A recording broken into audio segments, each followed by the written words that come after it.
اعوذ باللہ من الشیطان الرجیم بسم اللہ الرحمن الرحیم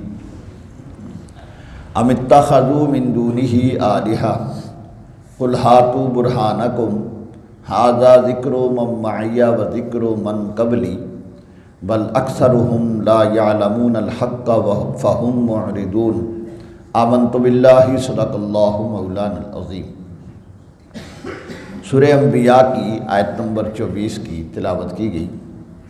گزشتہ آیات مبارکہ میں عقلی دلائل دیے گئے تھے کہ اس کائنات کا چلانے والا ایک ہی اللہ ہے اور وہ وحدہ لا شریک ہے، اس کا کوئی شریک نہیں ہے۔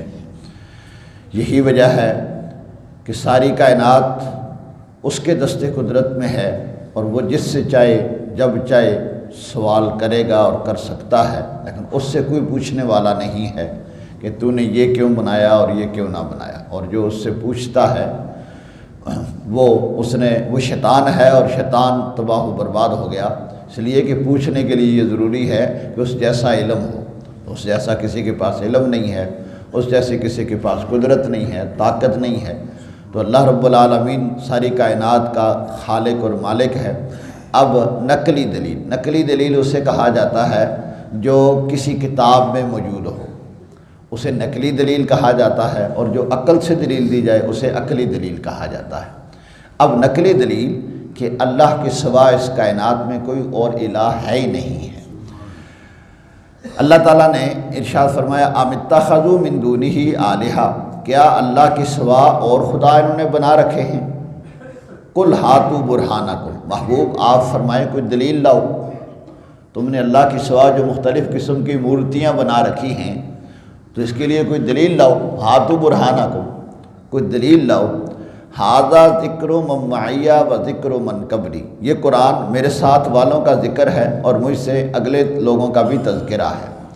یعنی قرآن پاک میں جو حضور علیہ السلام کی امت ہے قیامت تک ان سب کا تذکرہ ہے، اور اس قرآن پاک میں گزشتہ انبیاء کرام علیہ السلام کا بھی ذکر خیر ہے۔ حضرت آدم علیہ السلام سے لے کر حضرت عیسیٰ علیہ السلام تک تمام انبیاء کرام علیہ السلام کا ذکر خیر اس قرآن پاک میں موجود ہے۔ تو کسی نبی کے متعلق بتا دو، کسی امتی کے متعلق بتا دو، کسی نبی کے ماننے والا ہو اور اس نے اللہ کے سوا کسی کو معبود بنایا ہو، یا کسی نبی نے کوئی اور معبود بنایا ہو۔ جب کسی نبی نے نہیں بنایا اور کسی اور نبی کے ماننے والے نے نہیں بنایا تو پھر تم نے یہ مورتیاں کیوں بنا رکھی؟ بل اکثرہم لا یعلمون الحق فہم معرضون، بلکہ اکثر حق کو نہیں جانتے تو وہ اس سے رو گرداں ہیں، اس سے منہ پھیرے ہوئے ہیں۔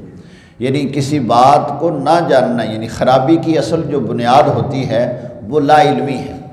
اسی لیے کہتے ہیں کہ علم حاصل کرنا سب سے بڑی فضیلت اور سب سے بڑا کمال ہے کہ علم حاصل کرے اور پھر اس کے اوپر بندہ عمل کرے۔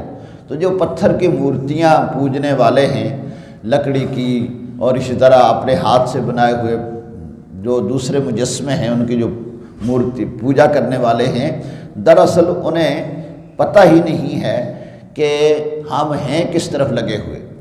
کہ جو بندہ باطل پہ لگا ہوتا ہے اس نے کبھی حق بات سنی ہی نہیں ہوتی، تو اس لیے ضروری ہے کہ حق بات بندہ سنے، اور سننے کے بعد پھر اس دماغ میں اسے کام لے کہ حق کیا ہے اور باطل کیا ہے۔ جب سنے گا نہیں تو پھر جس ڈگر پہ وہ لگا ہوا ہے اسی پہ لگا رہے گا۔ غیر مسلم جس ڈگر پہ لگا ہوا ہے کبھی وہ اسلام کی طرف آیا ہی نہیں، اسلام کی بات اس نے سنی ہی نہیں ہے، اس لیے وہ اپنے راہ پہ لگا ہوا ہے۔ اسی طرح جو بھی بندہ برائی پہ لگا ہوا ہے وہ اچھائی کی طرف آنے کے لیے تیار نہیں ہے۔ تو حل کیا ہے؟ حل یہ ہے کہ اچھی بات سنیں، اچھی بات سننے کے بعد پھر اس پہ غور و فکر کریں۔ اللہ نے یہ دماغ اس لیے دیا ہے کہ اس سے اچھائی سوچے اور پھر غور و فکر کرنے کے بعد جس نتیجے پہ پہنچے وہ نتیجہ حق کا ہی ہے، اور حق کا ہی ساتھ دینا یہی انسانیت کا کمال ہے، اور اسی لیے اللہ نے انسان کو عقل عطا کی ہے کہ وہ حق بات کو سوچے سمجھے اور حق کا ساتھ دے۔ اسی میں انسان کی کامیابی ہے۔ اللہ رب العالمین ہمیں اچھی بات سمجھنے، سمجھانے اور دوسروں تک پہنچانے کی توفیق نصیب فرمائے، اور پھر اس پر عمل کرنے کی توفیق عطا فرمائے۔ وآخر دعوانا ان الحمد للہ رب